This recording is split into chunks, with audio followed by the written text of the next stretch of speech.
Ya, kita kembali menyaksikan sidang di Mahkamah Konstitusi, special report kita lanjutkan. Mari kita lihat bersama pemirsa.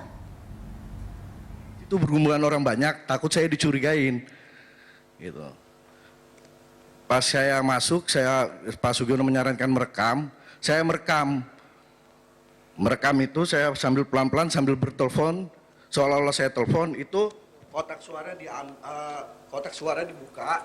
Pakai mic? Iya, kotak suara dibuka, diambil, berkasnya ditumpukin ke mejanya kembali, ke kotaknya, terus diambil lagi, dimasukin ke kardus.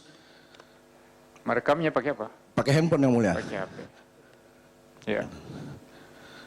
Terus saya sudah sambil merekam, saya balik lagi ke parkiran, saya telepon lagi Pak Sugiono. Pak Sugiono segera datang, kurang lebih jam 3 saya tunggu Pak Sugiono. Setelah Pak Sugiono datang, saya berkenalkan sama adik saya, ini Pak Sugiono. Udah itu saya langsung nunjukin mana yang sisa orangnya. Itu Pak, saya jawab itu Pak. Nah, udah itu pas Pak Sugiono marahin orang itu yang saya tunjuk, saya berkembali ke tempat semula saya diparkir. Ya. Begitu yang mulia. Baik, cukup ya? Cukup. Baik, makasih. Siapa lagi nih? Martinus Adi. Ya, Martinus Adi ya. Ya.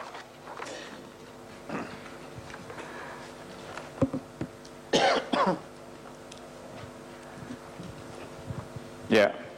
Cara alamat di Pronai Karangtumaritis ya. Benar. Di mana itu? Nabire. Oh, Nabire. Ya. Pada saat pemilu sebagai apa? Saya sebagai saksi fakta yang menyaksikan proses kejadian di Desa Edarotali, Distrik Tigi Timur, di Kabupaten Deiyai, Papua. Saksi fakta atau saksi mandat? Saksi mandat tapi menyaksikan langsung di tempat itu. Karena mandat. tidak ada TPS ya, fakta yang menyaksikan. Iya, ya. Apa yang mau disampaikan? Silakan. Ada dua hal. Yang pertama, proses yang terjadi pada tanggal 9 di tempat saya. Yang kedua, saya mau menjelaskan sistem noken yang sudah dijelaskan sebelumnya.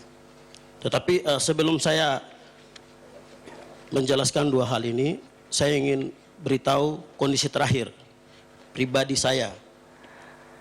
Di Mahkamah Konstitusi ini saya ingin menyampaikan, karena terakhir saya di SMS dan di telepon. Istri dan anak saya diancam. Kemarin adik Novela Nawipa punya rumah dibakar. Mau dibakar, bongkar semua pagarnya, kaca, dan tadi pagi daun senya mau dibongkar. Sesungguhnya yang kami mau ingin menyaksikan adalah bukan siapa dapat berapa. Saya pribadi Martinus Adi, mungkin kemarin Pak saksi ahli kita tahu saya betul. Saya orang yang selalu bakal di KPU Papua. Tentang tata cara proses.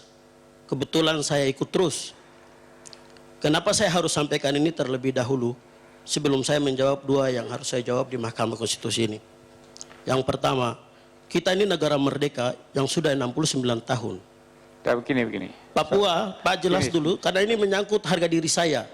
Nyawa saya dipertaruhkan ini. Tapi di sini Dengan kesaksian ini, dengan kesaksian yang saya beri, istri saya, anak saya diancam. di sini saudara Saya ingin menjelaskan. saudara, Siap. tunggu dulu. Di sini saudara ikuti pertanyaan. Apa yang saudara jawab, apa yang ditanyakan. Ya, karena keperluan saudara hadir di sini adalah dibutuhkan dalam rangka pengambilan keputusan mahkamah. Siap, Ya. Yang mulia. Jadi jangan bicara sendiri terus ya. Saya ingatkan. Ya. Siap, Yang mulia. Dengarkan saja pertanyaannya. Saudara menyampaikan saja pengalaman atau yang saudara lihat pada saat itu sistem pemberian suara oleh masyarakat saudara. Siap. Ya, silakan. Jadi tanggal 9 pagi, saya berada di Desa Edarotali. Desa itu bersebelahan dengan tempat pemungutan suara. Itu Desa apa namanya? Desa Edarotali, Ya, Kecamatan Tigi Timur, Kabupaten Deiyai, Papua. ya. Jadi tempat pemungutan suara itu di depan halaman sekolah. Kebetulan bersebelahan dengan rumah saya. 2004 mereka melakukan pemilu waktu itu di tempat itu. 2009 juga di situ. Pemilihan presiden 2010 juga di situ. Gubernur juga di situ. Kemarin caleg juga di situ. Saya heran kok tanggal 9 saya ada di situ, tidak ada satupun kegiatan. Jadi kebetulan desa di situ itu adalah kakak saya, Gregorius Sadi. Saya pergi, kau kakak tidak ada TPS kah? Hari ini kan Pilpres. Langsung spontan aja kakak dia jawab.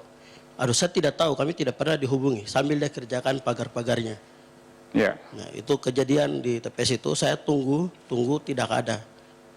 Itu yang kejadian tanggal 9 yang Jadi jelas tidak ada aktivitas. Tigi Timur itu yang tempat biasanya dilakukan pemungutan suara, tempat suara itu tidak ada pada tanggal 9 Ya, itu. tidak ada yang mulia. Ya. Terus apa lagi? Yang kedua sistem noken. Jadi sistem noken ada 3 tahapan yang paling penting.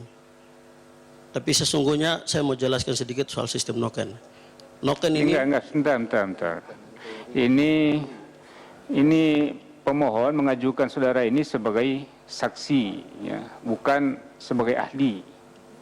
Itu bedanya cara memberikan keterangan. Jadi yang saudara lihat saja, ya. Siap yang mulia. Saudara lihat saja. Karena tidak diajukan tadi kalau disumpah sebagai ahli, saya akan dengar saudara sebagai ahli, ya. Bisa memberikan pendapat sistemnya bagaimana. Tapi ini karena sebagai saksi. Ya. Kalau saudara menerangkan juga sebagai ahli, itu tidak akan dipertimbangkan oleh mahkamah. Karena bukan sebagai ahli. Jadi tidak usah sampai Siap. pendapat sebagai ahli, ya. Silakan. Fakta yang saudara lihat saja. Ya, jadi kemarin pemilihan bupati itu kami bikin sistemikat. Ya. Itu 2012 kemarin. Yang kami lakukan pada saat itu di desa kami, itu sebelum 2 bulan itu masyarakat sudah kumpul. Ya. Kita sudah berdiskusi. Bagaimana ini?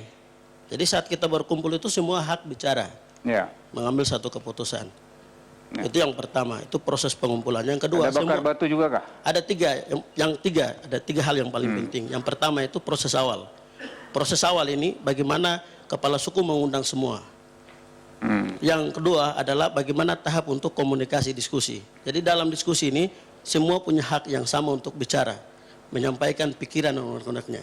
Lalu proses yang ketiga adalah tahap setelah kita tusuk dan mengantar ke tingkat yang selanjutnya. Ya.